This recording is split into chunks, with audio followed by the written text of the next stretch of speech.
Yes students, हमने first poem laser की critical summary को डिस्कस किया और हमने ये डिस्कस किया कि इस पोएम के अंदर पोएट ने क्या मैसेज कन्वे किया, क्या कहना चाहता है वो। इसके बाद जो सबसे इम्पोर्टेंट क्वेश्चन है, 20 मार्क्स का क्वेश्चन है, जिसमें सबसे ज़्यादा प्रॉब्लम जो है वो स्टूडेंट्स को पेश होती है। Let's start that question. That question is explain with reference to context. Stanza आया होता है किसी ना किसी पोएम में से और उसको डिस्कस कैसे करना होता है, explain with reference to context. आज हम इस क्वेश्चन को डिस्कस करते हैं। स्टूडेंट्स, जो भी स्टेंजा आए, आप जिस तरह मैंने अपने एक लेक्चर में बताया हुआ है कि जो इम्पॉर्टेंट पोएम्स हैं, 10 इम्पॉर्टेंट पोएम्स हैं, उनको आप अच्छी तरह तैयार कर लें, उनके स्टेंजास वगैरह को, उनकी क्रिटिकल समरी को आप देख लें। तो इस क्वेश्चन को कैसे करना है, आपने हेडिंग देनी है रेफरेंस टू कॉन्टेक्स्ट। दो चीजें आपने इसमें लिखनी है। पहला तो आपने रेफरेंस देना है। क्या रेफरेंस देना है कि ये जो लाइंस दी गई हैं स्टेंजा की, ये कहाँ से ली गई हैं, इट मीन्स किस पोएम से ली गई हैं। अगर आपको ये याद है, मैं रेफरेंस की बात कर रहा हूं, पहले रेफरेंस को फिर मैं कॉन्टेक्स्ट को डिस्कस करता हूं ताकि आसानी से आपको इजीली जो है वो आप कंप्रीहेंड कर सके मेरी बात को। रेफरेंस में आपने क्या लिखना है कि पोएम्स किसकी हैं, कौन सी पोएम से ली गई है और राइटर कौन सा है। तो आप इसको कैसे लिखेंगे कि these poems, these lines have been taken from the poem. अब मैं ऊपर वाली लाइन्स की बात कर रहा हूं, हम लेजर को डिस्कस करेंगे। These lines have been taken from the poem Leisure, inverted commas में हमने लिख दिया, रिटन बाय विलियम डेविस।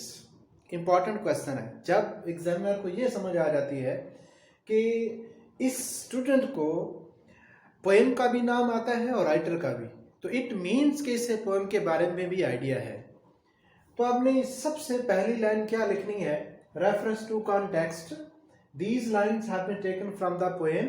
आगे पोएम का नाम लिखा इन्वर्टेड कॉमर्स में, या आपने पेन चेंज कर लिया या उसको अंडरलाइन कर दे, रिटन बाय विलियम डेविस, यहां तक आपने लिखा, ये हो गया आपका रेफरेंस। अब कॉन्टेक्स्ट में क्या क्या चीजें आती हैं माय डियर स्टूडेंट्स। कॉन्टेक्स्ट का मतलब होता है बैकग्राउंड।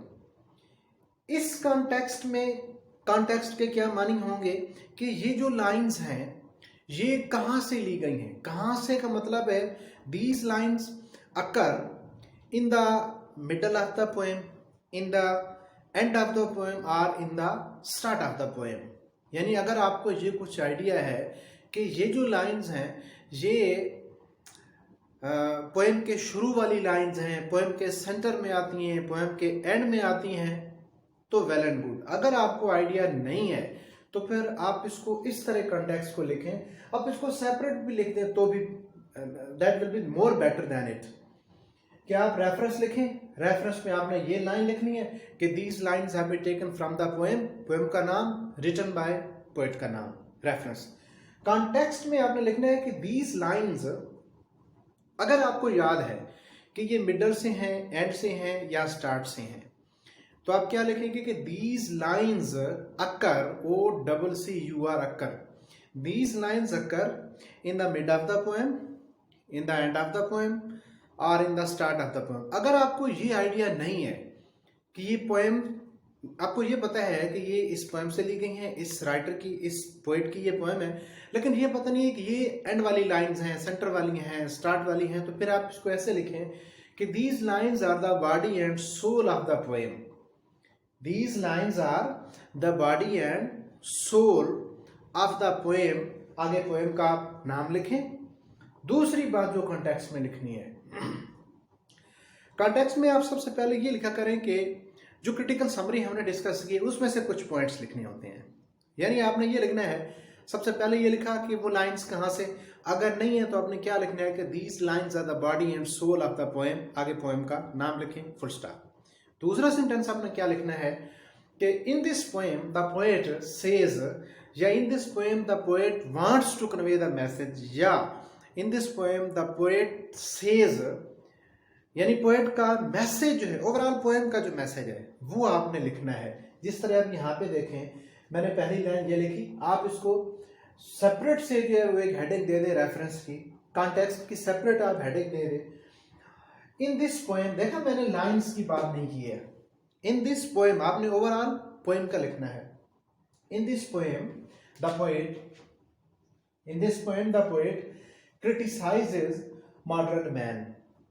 तो लेजर में मॉडर्न मैन जो 20th सेंचुरी है उसको क्रिटिसाइज किया, criticise modern man. He says, क्या कहता है शायर, he says man does not have time to enjoy the beauty of nature like trees, flowers, birds, animals, streams, wood, stars and lakes etc.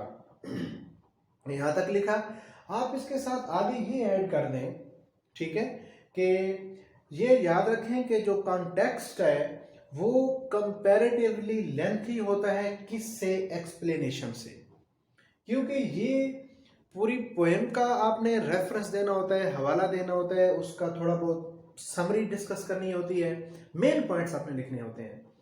अब इसमें आप क्या मेन पॉइंट और क्या लिखेंगे कि in the poem the poet uses a comparison या the poet draws a comparison between man and animals, man and animals. He says animals are better than human being as they have time to enjoy and observe the beauty of nature। यहाँ पे जगह कम थी इसलिए मैंने नहीं लिखा है, समझा रहा हूं आपको अच्छी तरह में। कॉन्टेक्स्ट में आपने क्या लिखा, रेफरेंस को तो अलग छोड़ दें आप कि these lines have been taken from the poem, poem का नाम लिखा, written by, पोएट का नाम लिखा। आगे आपने क्या लिखा कि these lines are the body and soul of the poem, poem का आगे आपने नाम लिखा, फुल स्टॉप। आगे क्या लिखा कि in this poem the poet conveys the message, जिस तरह मैंने लिखा कि in this poem the poet criticises the modern man, modern man को क्रिटिसाइज करता है। आगे मैंने ये सेंटेंस लिखा, यानी वो रटे वाली बात नहीं, आप खुद से इसको लिख रहे हैं, ओवरऑल आइडिया आपको पोएम का है। फिर आपने क्या लिखना है कि in this poem the poet draws a comparison, वो कंपेयर करता है इंसानों का और जानवरों का, draws a comparison between animals and human beings. He says animals are better than human beings as they have time to enjoy the beauty of nature। यहाँ पे आपने ये लिख दिया, ओवरऑल आपने इस पोएम को लिख दिया। आपने लिखा कि ये पोएम कहाँ से ली गई है, ठीक है। फिर आपने लिखा कि इसमें पोएट क्या मैसेज देना चाहता है। फिर आपने लिखा, थोड़ी सी आपने समरी डिस्कस की, आपने कंपैरिजन की बात की है, फुल स्टॉप। मेन पॉइंट्स आपने लिख दिए। अब आते हैं एक्सप्लेनेशन की तरफ। माय रिस्पेक्टेड स्टूडेंट्स, आपने एक्सप्लेनेशन सिर्फ उन्हीं लाइंस की करनी है जो लाइंस गिवन है। यहां पे आपने समरी को नहीं लिखना है। Never do a mistake, add summary to add summary in the explanation. Explanation के स्पेलिंग भी ठीक कर लें, EXPL इसमें आई नहीं आता है और एक्सप्लेन इसमें आई आता है, ठीक है। जब एक्सप्लेनेशन नाउन बनेगा तो इसमें आई यहाँ पे नहीं आता है। तो जो एक्सप्लेनेशन है ये शॉर्ट होनी चाहिए। क्यों शॉर्ट होनी चाहिए? क्योंकि आपने एक्सप्लेन किसको करना है, सिर्फ उन्हीं लाइंस को एक्सप्लेन करना है जो गिवन है पेपर में। तो मैं कोशिश करूंगा कि हर एक पोएम की जो अगेन एंड अगेन जो पेपर में आ चुकी हैं पंजाब यूनिवर्सिटी और सरगोदा यूनिवर्सिटी, उनमें से एक एक स्टेंजा हम जो है वो एक एक स्टेंजा डिस्कस करते जाए। अब इसमें ये जो स्टेंजा है, आप जो प्रीवियस पेपर हैं वो देख लें। ये स्टेंजा जो है बार बार रिवाइज हुआ है। इसकी एक्सप्लेनेशन क्या है, पहले इसको पढ़ लेते हैं। No time to see in broad daylight, streams full of stars like skies at night, no time to turn at beauty's glance। यहाँ पे ब्यूटी का बी जो है वो, ब्यूटी का बी जो है वो कैपिटल है, बड़ा है, तो इट मीन्स कि ये ब्यूटी यहाँ पे वो क्या यूज कर रहा है। एक मिनट,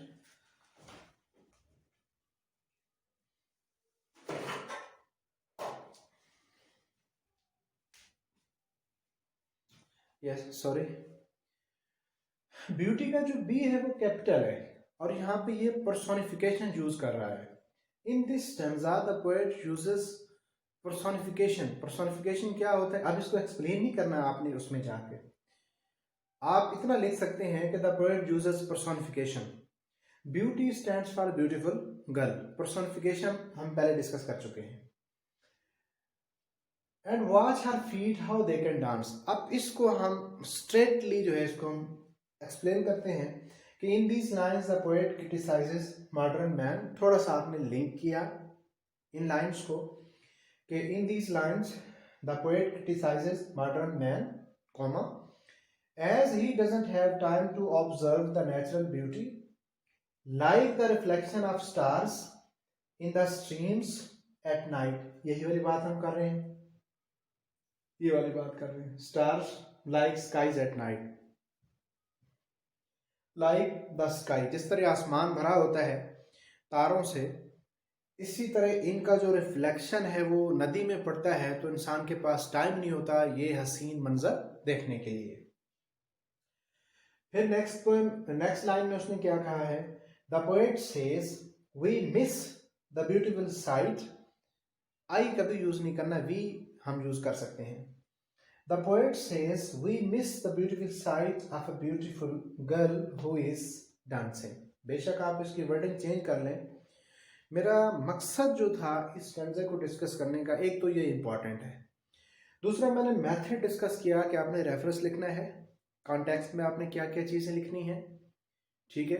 उसके बाद आपने एक्सप्लेन किसको करना है, उन्हीं लाइंस को एक्सप्लेन करना है जो लाइंस गिवन है पेपर में। एक्सप्लेनेशन में समरी आपने नहीं लिखनी, आपने खुद से कुछ नहीं लिखना है, आपने सिर्फ और सिर्फ जो है पैराफ्रेज करना है, सिंपल इंग्लिश में लिखना है, ठीक है। जितने मुख्तसर और शॉर्ट वर्डिंग हो सके उतना आपने उन्हीं लाइंस को जो है अपने अल्फाज में but in brief short words में आपने एक्सप्लेन करना है, समरी आपने नहीं लिखनी है। तो ये माय डियर स्टूडेंट्स इस पोएम का सबसे इम्पोर्टेंट जो पैराग्राफ है वो हमने डिस्कस किया, और इंशाल्लाह नेक्स्ट लेक्चर में जो नेक्स्ट पोएम होगी वो हम डिस्कस करेंगे। उसमें जो फिगर्स ऑफ स्पीच होंगी वो जो डिस्कस करेंगे, पोएम की क्रिटिकल समरी हम डिस्कस करेंगे और उसकी इंपॉर्टेंट क्वेश्चन डिस्कस करेंगे। तो लिहाजा आज हमारी डिस्कशन का जो मेन फोकस था वो था how to explain a stanza with reference to context. कैसे, तो मैंने आपको ये बता दिया कि रेफरेंस आप सेपरेट भी लिख सकते हैं, कॉन्टेक्स्ट सेपरेट भी लिख सकते हैं, इनमें क्या कुछ लिखना है ये हम डिस्कस कर चुके हैं। एक्सप्लेनेशन आपने समरी वगैरह नहीं लिखनी है, सिर्फ वही चीज़ें लिखनी है जो लाइन जो ऊपर गिवन है, इन सिंपल वर्डिंग में आपने इसको पैराफ्रेज करना है या सिंपल इंग्लिश में लिखना है, लेकिन खुद से एक्सप्लेनेशन में आपने कुछ नहीं लिखना है। थैंक यू सो मच, मिलते हैं नेक्स्ट लेक्चर में।